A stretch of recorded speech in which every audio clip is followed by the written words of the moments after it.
प्रिय सज्जनों नमस्कार। मैं सुनाने जा रही हूँ गणेश जी भगवान की प्यारी सी कहानी।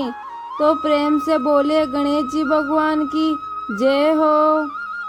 एक गांव में एक ब्राह्मण ब्राह्मणी रहा करते थे। ब्राह्मण प्रतिदिन उठकर गंगा जी में स्नान करने जाया करता था और वापस आकर गणेश जी भगवान की पूजा पाठ किया करता था। यह सब पूजा पाठ उसकी पत्नी को पसंद नहीं था। वो एक दिन ब्राह्मण से कहती, तुम सुबह सवेरे ही गणेश जी की पूजा पाठ करने बैठ जाते हो और घर का काम झाड़ू पोछा कैसे करूं? ब्राह्मण अपनी ब्राह्मणी की बात को अनसुना कर देता था। एक दिन ब्राह्मण गंगा जी में स्नान करने गया और इधर उसकी पत्नी ब्राह्मणी ने उसके जाने के बाद गणेश जी की प्रतिमा को छुपा दिया।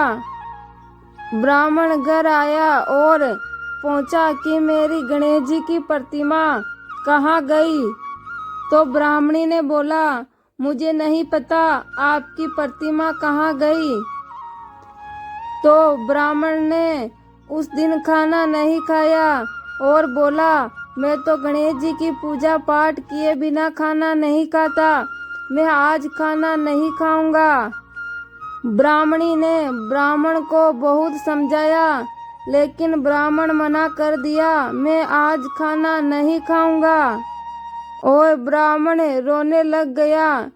दोनों को झगड़ता हुआ देखकर गणेश जी की प्रतिमा हंसने लगी।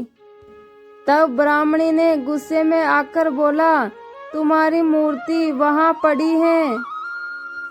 ब्राह्मण यह बात सुनकर बहुत खुश हो गया। गणेश जी की प्रतिमा को उठाकर वापस मंदिर में रख दिया और गणेश जी की पूजा पाठ की। गणेश जी ब्राह्मण की पूजा पाठ से बहुत प्रसन्न हो गए और ब्राह्मण से कहा, तुम्हें मेरी सेवा करते करते बहुत दिन हो गए, अब तुम जो मांगना चाहो वो मांग सकते हो।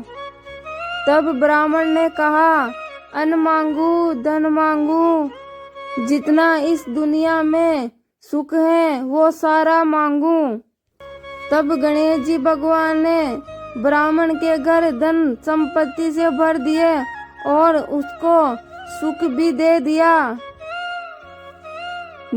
ये सब देखकर ब्राह्मणी के मन में भी गणेश जी के प्रति श्रद्धा प्रकट हुई। फिर वो अपने ब्राह्मण को बोलकर गणेश जी की बड़ी प्रतिमा अपने घर ले आई और गणेश जी का एक बड़ा सा मंदिर बना दिया।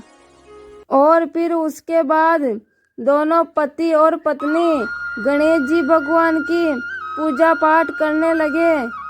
हे गणेश जी भगवान, जैसा आपने ब्राह्मण और ब्राह्मणी को दिया वैसा इस संसार में सबको देना।